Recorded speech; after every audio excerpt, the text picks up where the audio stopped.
आज की सारी बड़ी खबर के आगे सामने मौत दोस्तों सबसे पहले सबसे बड़ी घटना को बताएंगे जहां पर कांग्रेस पार्टी से बगावत करने वाले नेता के घर में ही फूट पड़ गई है। दोस्तों बताएंगे कैसे परिवार के लोगों ने ही अलग थलग कर दिया है। दोस्तों बताएंगे कैसे युवा विधायक के बेटे ने विधायक से रिश्ता तोड़कर राहुल गांधी का सपोर्ट करने का किया है ऐलान। बताएंगे क्या है डिटेल में पूरी अपडेट दोस्तों, जहां पर कांग्रेस की विचारधारा से बगावत करने पर पार्टी नहीं बल्कि परिवार के अंदर भी टूट हो गई है। दोस्तों बताएंगे डिटेल में क्या है पूरा मामला, कांग्रेस की विचारधारा को लेकर किस तरीके से बगावत करने वाले नेताओं को घर में विरोध का सामना करना पड़ रहा है। दोस्तों इसी के साथ में बताएंगे कैसे योगी के मंत्री फूट फूट कर रोते हुए लोगों से समर्थन की अपील कर रहे थे। बताएंगे क्या ये संकेत है आने वाले चुनाव को लेकर या मंत्रिमंडल विस्तार को लेकर किस तरीके की रणनीति अपना रहे हैं योगी सरकार के मंत्री। दोस्तों इसी के साथ में बीजेपी के गठबंधन सहयोगी भाजपा के साथ करने लगे धोखा। दोस्तों बताएंगे कैसे कांग्रेस पार्टी के एक साथी के साथ मिल गए बीजेपी के अपने सहयोगी और इसके बाद भारतीय जनता पार्टी को खुद का उम्मीदवार उतारना पड़ा। दोस्तों बताएंगे क्या है पूरी कहानी और एक एक करके चलेंगे आज की सारी बड़ी अपडेट दोस्तों। लेकिन उससे पहले अगर आप भी मानते हैं कि कांग्रेस पार्टी की विचारधारा से बगावत करके बीजेपी को वोट देने वाले नेताओं का हश्र आगे आने वाले दिनों के अंदर भी इसी तरीके का होगा तो इस वीडियो को लाइक करके लाल बटन दबाकर चैनल को सब्सक्राइब करके बेल आइकन दबाकर कमेंट बॉक्स अपनी राय जरूर लिखकर बताएगा। ज्यादा से ज्यादा वीडियो को शेयर कीजिएगा। दोस्तों चलते हैं सबसे पहले सबसे बड़ी ब्रेकिंग न्यूज अपडेट की तरफ, जहां पर अभी हाल फिलहाल के अंदर राज्यसभा की 37 सीटों को लेकर चुनाव हुए थे। दोस्तों वोट डाले गए थे, एक सीट हरियाणा की थी जिसे क्रॉस वोट में जबरदस्त तरीके से फंसा दिया गया था। दोस्तों यानी कांग्रेस पार्टी के 5 विधायकों ने क्रॉस वोट कर दिया था, 4 कांग्रेस पार्टी के विधायकों के वोटों को कैंसिल कर दिया गया था, जिसके बाद जबरदस्त घमासान मचा। हालांकि बाद में कांग्रेस पार्टी ने पूरे दबाव के साथ में भारतीय जनता पार्टी को यहां चुनाव हराया। दोस्तों हरियाणा में कांग्रेस जीत तो गई, लेकिन सवाल सबसे बड़ा यह खड़ा हुआ कि आखिर कांग्रेस पार्टी की विचारधारा को छोड़कर इन लोगों ने यानी विधायकों ने जिन्होंने क्रॉस वोट किया है उन्होंने आखिर क्रॉस वोट करी क्यों है और ऐसा करने के पीछे क्या बड़ा कारण है। दोस्तों पार्टी ने इन सब पर भरोसा जताया था। बड़ी बात यह है कि इनमें 2 विधायक ऐसे हैं जो मुस्लिम समुदाय से आते हैं और एक ऐसे राज्य जहां पर 10% से कम आबादी मुस्लिम आबादी है। दोस्तों वहां पर बीजेपी को वोट कर रहे हैं, यानी ऐसी क्या मजबूरी है कि कांग्रेस पार्टी को छोड़कर मुस्लिम विधायकों को बीजेपी को वोट करना पड़ा। दोस्तों इस बात को लेकर कांग्रेस पार्टी ने चर्चाएं शुरू कर दी और पहले तो इन 5 के 5 बागी विधायकों को जिन्होंने क्रॉस वोट करके बीजेपी को वोट दे दिया था, दोस्तों उन सबको नोटिस थमाया गया और इन सबके खिलाफ अनुशासनहीनता की कार्रवाई शुरू कर दी गई है। पार्टी आला कमान तय करेगा कि इन सब नेताओं के साथ में विधायकों के साथ में आखिर करना क्या है। दोस्तों लेकिन पार्टी तो छोड़िए, अब परिवार के अंदर ही फूट पड़नी शुरू हो गई है। राहुल गांधी की विचारधारा को लेकर विधायक के बेटे ने साफ तौर पर बोल दिया कि वो अपने पिता के साथ में कोई संबंध नहीं रखेंगे। विधायक चौधरी मोहम्मद इजराइल जिन्होंने कांग्रेस पार्टी के खिलाफ जाकर बीजेपी को राज्यसभा के चुनाव में वोट किया था, दोस्तों उनके बेटे नाजिम चौधरी ने एक बड़ा बयान दिया है। उन्होंने कहा कि मैं सभी लोगों को स्पष्ट कर देना चाहता हूं कि आज से मैं इस बात की घोषणा करता हूं कि मैं अपने पिता के साथ में किसी भी तरीके का कोई संबंध नहीं रखूंगा। इसके साथ ही उन्होंने भविष्य में भी अपने पिता के साथ में कोई पारिवारिक संबंध नहीं होगा, इस बात की घोषणा कर दी है, ऐलान कर दिया है। दोस्तों उन्होंने कहा कि मुझे नहीं पता कि भविष्य में क्या होगा, लेकिन निश्चित रूप से मेरा उनसे कोई संबंध नहीं होगा, मेरा उनसे नाता टूट चुका है। मैं अपने चाचा से भी अब कोई बातचीत नहीं करता, संबंध नहीं रखता। नाजिम चौधरी ने आगे कहा कि मेरा घर भले ही टूट गया हो लेकिन मेरे घर से कोई राहुल गांधी को नहीं हरा सकता। मैं कांग्रेस पार्टी और राहुल गांधी के साथ में खड़ा हूं। पार्टी किसी की मोहताज नहीं होती है, यहाँ बहुत से नेता है, किसी के जाने से पार्टी को कोई फर्क नहीं पड़ता। बेटे के इस ऐलान के बाद यह साफ हो गया है कि चुनाव भले ही खत्म हो गया हो लेकिन राज्य के अंदर राजनीति अभी भी लगातार जारी है। दोस्तों ऐसे में कांग्रेस के जिन 5 विधायकों ने पार्टी के खिलाफ वोट किया था उसमें मोहम्मद इलियास और मोहम्मद इजराइल के साथ साथ रेनू बाला और शैली चौधरी के साथ साथ जर्नैल सिंह शामिल थे। इन विधायकों से पार्टी ने उनसे राज्यसभा चुनाव के दौरान उनके वोटिंग पैटर्न के बारे में स्पष्टीकरण मांगा था। दोस्तों ऐसे में अब देखना यह होगा कि क्या आने वाले दिनों के अंदर कांग्रेस पार्टी विधायक के बेटे नाजिम चौधरी को मैदान में उतारते हैं, क्योंकि नाजिम ने कहा है कि वो अपने पिता के साथ कोई संबंध नहीं रखेंगे क्योंकि पार्टी के विचारधारा को लेकर कोई समझौता नहीं किया जाएगा। अगर आप भी मानते हैं दोस्तों कि जो युवा नेता कांग्रेस पार्टी के अब आ रहे हैं वो अपनी विचारधारा को लेकर आइडियोलॉजी को लेकर पूरी तरीके से मजबूती के साथ खड़े हैं कि विचारधारा यानी आइडियोलॉजी यानी गांधीवाद नेहरूवाद की जो विचारधारा है वो कमजोर नहीं होनी चाहिए। आप लोग इस पर अपनी राय जरूर लिखकर बताएगा और ज्यादा से ज्यादा वीडियो को शेयर कीजिएगा। साथ साथ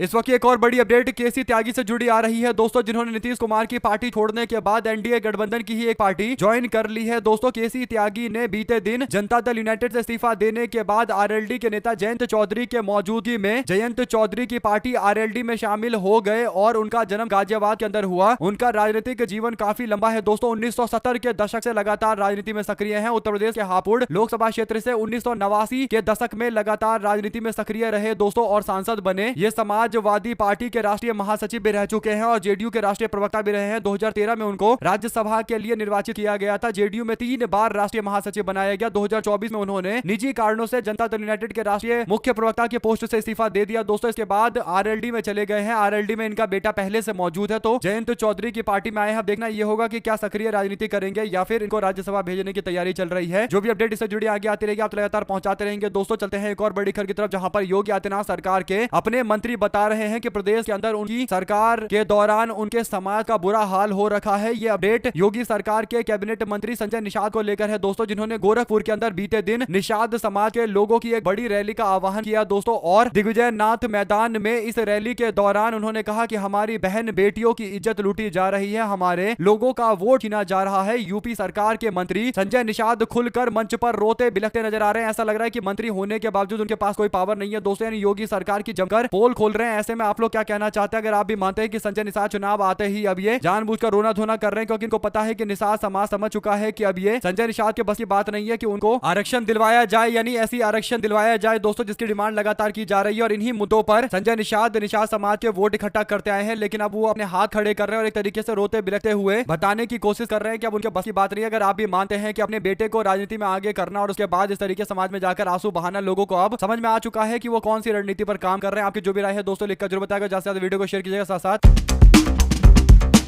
एनडीए गठबंधन के अंदर सीटों का बंटवारा होता है दोस्तों। इसके बाद एक बड़ी अपडेट आती है। अपडेट यह है कि असम गण परिषद यानी भारतीय जनता पार्टी के सहयोगी पार्टी को एक सीट शिवसागर की सीट दी जाती है चुनाव लड़ने के लिए। बाद में पता चलता है कि असम गण परिषद कांग्रेस पार्टी के सहयोगी पार्टी अखिल गोगोई की पार्टी के साथ मिलकर काम कर रहे हैं और इसीलिए असम गण परिषद के जो राष्ट्रीय अध्यक्ष है दोस्तों, उनकी सीट पर अखिल गोगोई ने अपना उम्मीदवार वापस ले लिया। तो इसके बाद अब अखिल गोगोई जिस सीट से चुनाव लड़ रहे हैं शिवसागर की सीट से, एजीपी ने अपना कमजोर उम्मीदवार मैदान में उतारा है दोस्तों। और बीजेपी को यह बात समझ में आ गई, तो सीट बंटवारे के बाद अब शिवसागर की सीट पर अखिल गोगोई के सामने बीजेपी ने खुद का उम्मीदवार कौशल दौरी को मैदान में उतार दिया है, क्योंकि बीजेपी को लग रहा है कि उसके सहयोगी पार्टी असम गण परिषद ने इस सीट पर अपना उम्मीदवार जो उतारा है वो कमजोर उम्मीदवार जानबूझकर उतारा है ताकि अखिल गोगोई यहां से जीत जाए। तो अब बीजेपी वाले गठबंधन धर्म को खत्म करते हुए, यानी जो आपस में समझौता हुआ था उसके खिलाफ काम करते हुए एक सीट पर 2 उम्मीदवार उतारे हैं दोस्तों। शिवसागर से बीजेपी के नेता कौशल दौरी को मैदान में उतारा गया है। आप लोग इस पूरे मामले अपनी राय जरूर लिखकर बताएं। अगर आप भी मानते हैं कि असम के अंदर गठबंधन में आपस में ही इतने ज्यादा डाउट है दोस्तों, इतने ज्यादा एक दूसरे पर शक शंकाएं हैं, तो अपनी राय जरूर लिखकर बताइए। इसी के साथ में चलते हैं एक और बिग न्यूज अपडेट की तरफ दोस्तों, जिसमें उपचुनाव 2026 कर्नाटका में बागलकोट और दावणगेरे दक्षिण पर घोषित किए उम्मीदवार कांग्रेस पार्टी ने 2 बड़ी पार्टी के उम्मीदवारों को मैदान में उतारा है दोस्तों। अपडेट यह है कि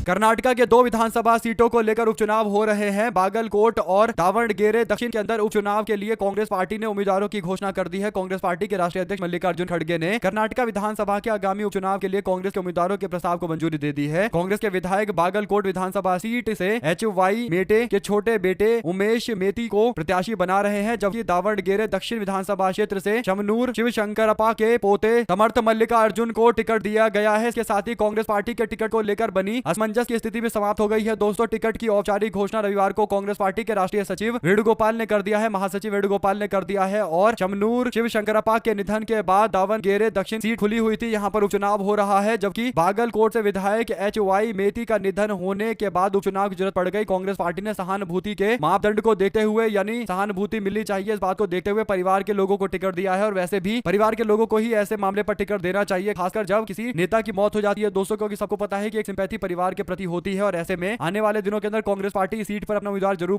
बदलेगी, लेकिन अभी परिवार के लोगों को मौका दिया जाना चाहिए। और ये बात एकदम सही भी है। और वैसे भी भारतीय जनता पार्टी के लोग परिवारवाद के खिलाफ बोलते जरूर है, लेकिन सबसे ज्यादा जो परिवारवाद है वो भारतीय जनता पार्टी के अंदर ही दोस्तों। और ऐसे में बीजेपी वाले अब इस मामले पर बोलेंगे कि परिवारवाद है, लेकिन हकीकत यह है कि कांग्रेस पार्टी ने कभी परिवारवाद के खिलाफ नहीं बोला। कांग्रेस का मानना है कि जो व्यक्ति जीत सकता है उसको आगे उतारना चाहिए, और परिवारवाद का तो ढोल बीजेपी के लोग पीटते हैं। हालांकि सबसे ज्यादा परिवारवाद अगर कोई करता है तो वो भारतीय जनता पार्टी करती है। अगर आप इस बात से इत्तेफाक रखते हैं तो कमेंट बॉक्स में अपनी राय जरूर लिखकर बताएगा दोस्तों। ज्यादा से ज्यादा वीडियो को शेयर कीजिएगा। साथ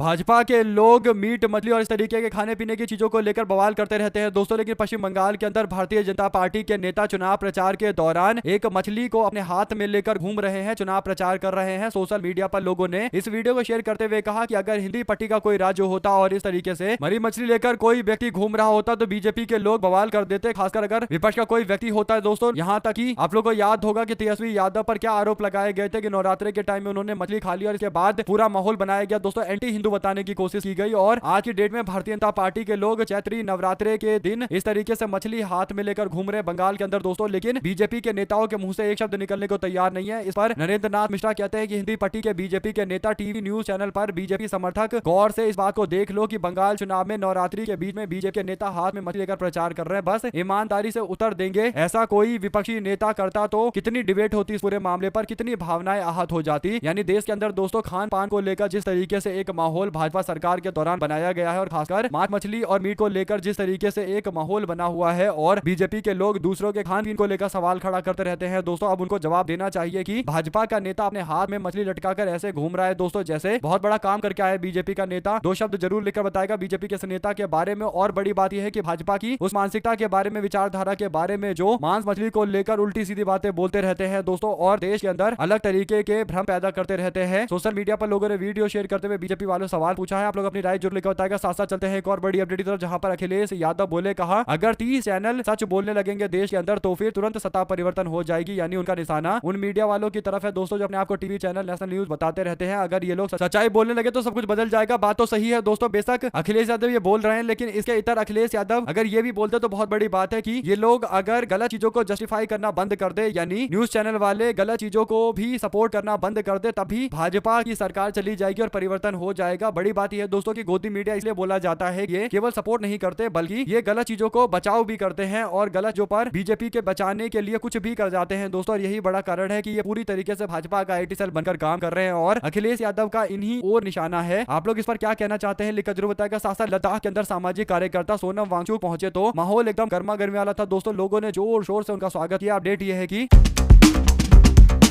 लद्दाख के सामाजिक कार्यकर्ता सोनम वांगचुक रविवार को 6 महीने के बाद 170 दिनों के बाद लेह पहुंचे। केंद्र ने 14 मार्च को वांगचुक पर लगे नेशनल सिक्योरिटी एक्ट यानी एनएसए को हटा दिया दोस्तों। इसके बाद जोधपुर जेल से रिहा कर दिया गया था। लेह में उनके लिए स्वागत का कार्यक्रम आयोजित किया गया जिसमें वांगचुक के समर्थकों की बड़ी संख्या में तादाद देखने को मिल रही है। वांगचुक ने समर्थकों को संबोधित करते हुए कहा कि जिस मकसद के लिए हम काम कर रहे हैं उसके लिए एक नया सूरज उगेगा और हम उम्मीद के साथ आगे बढ़ेंगे। वांगचुक ने कहा कि 170 दिनों के बाद इन पहाड़ियों में आकर लोगों से मिलकर बहुत अच्छा लग रहा है। हमें उम्मीद है कि सभी तरफ से ऐसा ही माहौल बना रहेगा। मैं पूरे देश के उन लोगों का शुक्रिया अदा करना चाहूंगा जिन्होंने इस संघर्ष में हमारा साथ दिया। यानी सोनम वांगचुक का समर्थन बिल्कुल कम होने का नाम नहीं ले रहा दोस्तों। उनको जनता भरपूर समर्थन कर रही है क्योंकि वो जनता की लड़ाई लड़ रहे हैं, 6th शेड्यूल की मांग कर रहे हैं, पूर्ण राज्य के दर्जे की मांग कर रहे हैं और ये मांगे जनता की एकदम सही डिमांड है दोस्तों। और इन्हीं डिमांडों को लेकर लगातार तेजी से आगे बढ़ रहे हैं लोग। आप लोग इस पर क्या राय देना चाहते हैं लिखकर जरूर बताएगा। ज्यादा से ज्यादा वीडियो को शेयर कीजिएगा दोस्तों। साथ साथ अमेरिका इजराइल की ईरान से जंग के कारण पश्चिम एशिया में बने संघर्ष के हालात को लेकर प्रधानमंत्री नरेंद्र मोदी की अध्यक्षता में एक तथाकथित हाई लेवल बैठक बुलाई गई दोस्तों। इस हाई लेवल बैठक में पेट्रोलियम के जो कच्चे माल है, चाहे पेट्रोलियम के जो प्रोडक्ट है दोस्तों कहे तो, जिसमें क्रूड ऑयल भी है और पेट्रोल, डीजल और गैस भी है, इन सब जो खपत पर ध्यान रखते हुए पेट्रोलियम, बिजली,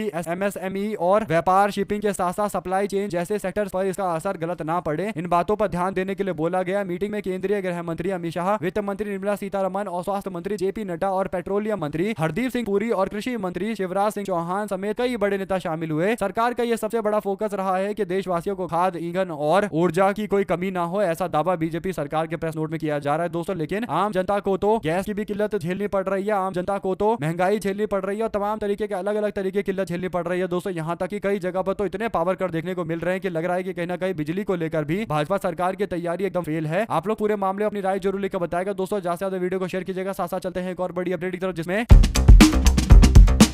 महाराष्ट्र के अंदर रूपाली चारणकर ने अपने पोस्ट से इस्तीफा दे दिया है। दुष्कर्म के आरोपी ढोंगी ज्योतिषी अशोक खरात के साथ कथित जुड़ाव के आरोप लगने के बाद इस्तीफा मांगा गया था दोस्तों। ये मामला तब गरमाया था जब चारणकर ने एक ऑनलाइन वीडियो सामने रखा था जिसमें वो खरात के पैर धोते हुए दिखाई दे रही है। आपको बता दें कि रूपाली चारणकर महाराष्ट्र महिला आयोग की अध्यक्ष थी और बलात्कारी ज्योतिषी अशोक खरात की अंधभक्ति में लीन रही थी। दरअसल नासिक में गुरुवार को हाई प्रोफाइल ज्योतिषी कैप्टन अशोक खरात को नासिक के यौन उत्पीड़न और बलात्कार के आरोप में गिरफ्तार किया गया दोस्तों। इस पर महिला का 3 वर्षों तक बार बार शोषण करने का आरोप लगा था। 53 महिलाओं के साथ वीडियो बरामद होने के बाद पुलिस के द्वारा यह कार्रवाई की गई है दोस्तों। लेकिन दुर्भाग्य यह है कि उसी महाराष्ट्र राज्य के अंदर महिला आयोग की हेड थी रूपाली चारणकर, जिनको अब पोस्ट से हटने के लिए बोला गया। लोगों ने विरोध किया दोस्तों, तो उसके बाद आखिरकार इस्तीफा आ गया है। सवाल ये उठता है कि महिला आयोग की महिला जो है अध्यक्ष जो है दोस्तों, वो इस तरीके से एक दुष्कर्मी व्यक्ति के साथ में नजर आ रही थी और उसके पैर पखार रही थी। इससे पता चलता है कि देश के अंदर कैसे इन बाबाओं ने कब्जा कब्जा कर रखा है दोस्तों, कैसे पूरा इनका तंत्र चल रहा है, जो कानून से भी ऊपर अपने आप को समझते हैं और इस तरीके का दुष्कर्म कर जाते हैं और इसके बाद 50 से ज्यादा मामले के बाद अब जाकर गिरफ्तारी हुई है। इस पर आप लोग की जो भी राय हो दोस्तों लिखकर जरूर बताएगा। साथ साथ पूर्व भाजपा के मिनिस्टर नंदिता गारलूचा ने कांग्रेस पार्टी ज्वाइन कर ली है दोस्तों, उनको भारतीय जनता पार्टी ने टिकट नहीं दिया था और अब इस बात की चर्चा चल रही है कि उनको कांग्रेस पार्टी ओर से मैदान में उतारा जा सकता है, टिकट देकर चुनाव लड़वाया जा सकता है। इसी के साथ में अखिलेश यादव ने सीएम योगी आदित्यनाथ पर निशाना साधते हुए कहा कि मुख्यमंत्री योगी आदित्यनाथ जी ने ग्रीन कॉरिडोर नहीं बल्कि बर्बाद कॉरिडोर बनाया है। अखिलेश यादव ने कहा कि सड़क पर डिजाइन मानकों के विपरीत सड़कें बनाई जा रही है, जहां पैदल यात्रियों के लिए कुछ जागरूकता नहीं है, कोई जगह नहीं है। इसके डिजाइन के बारे में भी उन्होंने कहा कि जो डिजाइने हैं वो भी भगवान के भरोसे चल रही है। लखनऊ के सपा कार्यालय में आयोजित मालती देवी महिला सम्मान समारोह के दौरान अखिलेश यादव ने मीडिया से बात करते हुए कहा कि लखनऊ के लिए हम लोग अच्छा काम करना चाहते थे, राजनाथ सिंह भी अच्छा काम करना चाहते थे क्योंकि यह उनका संसदीय क्षेत्र है। किसी भी जनप्रतिनिधि को अपने क्षेत्र और मतदाता से स्वाभाविक रूप से गहरा लगाव होता है। उन्होंने ग्रीन कॉरिडोर बनाने का प्रयास किया। समाजवादी पार्टी ने कहा कि राजनाथ सिंह ग्रीन कॉरिडोर स्थापित करने का प्रयास अवश्य कर रहे थे, लेकिन मुख्यमंत्री ने ग्रीन कॉरिडोर नहीं बनाया बल्कि एक बर्बाद कॉरिडोर बना दिया। उन्होंने आरोप लगाया कि ये कॉरिडोर यातायात के सुचारू संचालन के लिए प्रभावी नहीं रहे हैं और हर चौराहे पर पुलिस बल तैनात करना पड़ेगा, साथ ही इसमें पैदल चलने वालों के लिए पर्याप्त स्थान भी नहीं है। अखिलेश यादव ने हाल में लखनऊ के उद्घाटित ग्रीन कॉरिडोर का जिक्र किया दोस्तों। पूर्व मुख्यमंत्री ने कहा कि सड़क का डिजाइन मानकों के विपरीत है और ये पैदल यात्रियों के लिए बिल्कुल भी वैसी जगह नहीं है। कुल मिलाकर दोस्तों अखिलेश यादव एक मात्र ऐसे नेता है जो इंफ्रास्ट्रक्चर से लेकर हर चीज पर डिटेल में बात करते हैं। वो कोई हवाबाजी नहीं करते कि इन्होंने अच्छा काम नहीं किया, इन्होंने सरकार सही से नहीं चलाई, हवाबाजी वाली टिप्पणी करके नहीं भागते, बल्कि डिटेल में बताते हैं कि कोई काम गलत क्यों है और कैसे इसको सुधारा जा सकता है। अगर आप भी मानते हैं कि नेता विपक्ष को इसी तरीके से डिटेल में जाकर जनता को समझाना चाहिए दोस्तों, ताकि मैसेज क्लियर कर जाए कि कोई विपक्ष का नेता विरोध यूं ही नहीं कर रहा है, यानी केवल विरोध के लिए विरोध नहीं कर रहा है बल्कि उसके पीछे तर्क भी है। आप लोग इस पर अपनी राय जरूर लेकर बताएगा दोस्तों। चलते हैं एक और अपडेट की तरफ, जिसमें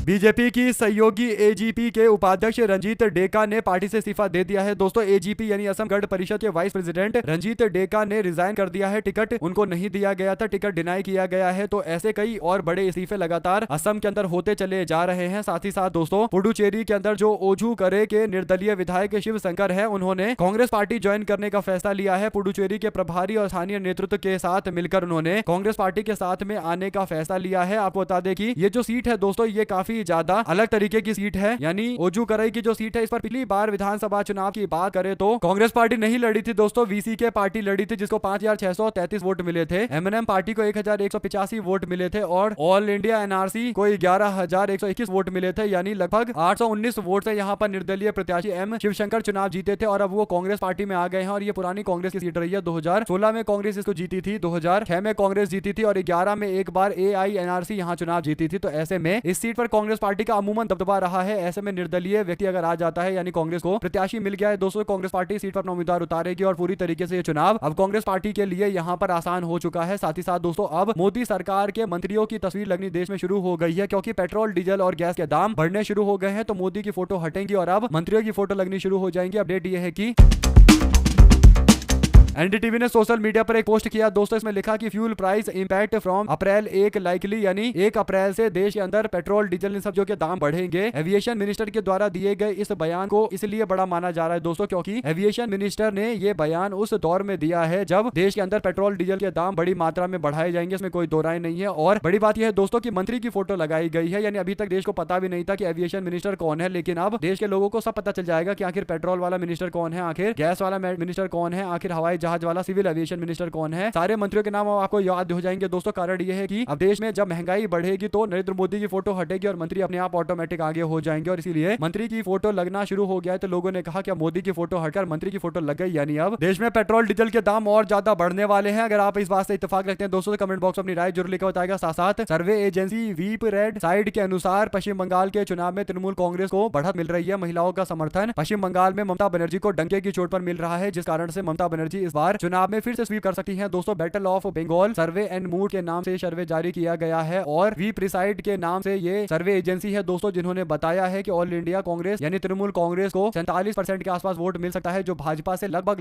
10% एक्स्ट्रा है। भारतीय जनता पार्टी को 37% यानी बीजेपी की सीटें 75 से 85 और इंडिपेंडेंट कोई नहीं जीतेगा। कांग्रेस पार्टी अलायंस को 2 से 5 सीटें यानी 12% के आसपास वोट मिल सकता है। ऐसे में हर तरीके के समीकरण सेट करने की कोशिश की जा रही है, लेकिन इस समीकरण से कितना फायदा कितना नुकसान होगा ये तो आगे आने वाले दिनों में पता पता चलेगा दोस्तों। लेकिन जिस तरीके का माहौल देश में बना हुआ है और खासकर पश्चिम बंगाल में बना हुआ है, लग रहा है कि ममता बनर्जी एक बार फिर से बंपर वोटों के साथ वापसी करेंगी। और ममता बनर्जी अगर एक बार फिर जीत कर आती है तो ये कहीं ना कहीं देश के अंदर बहुत बड़ा मैसेज जाएगा दोस्तों, क्योंकि विपक्ष के केवल एकमात्र महिला मुख्यमंत्री बचेंगे जो लगातार बैक टू बैक 4 चुनाव जीतेंगे दोस्तों। और 4 चुनाव जीतना किसी नेता के लिए बहुत बड़ी बात होती है और इसीलिए ममता बनर्जी का कद इंडिया गठबंधन के अंदर भी और ज्यादा बढ़ सकता है। आप लोग इस पर क्या राय देना चाहते हैं लिखकर जरूर बताएगा और ज्यादा से ज्यादा वीडियो को शेयर कीजिएगा ताकि पल पल की पूरी अपडेट आप लोग तो लगातार आगे भी इसी तरीके से पहुंचती रहे। देख रहे थे आपको जय हिंद जय भारत। ज्यादा से ज्यादा वीडियो को शेयर कीजिएगा। बहुत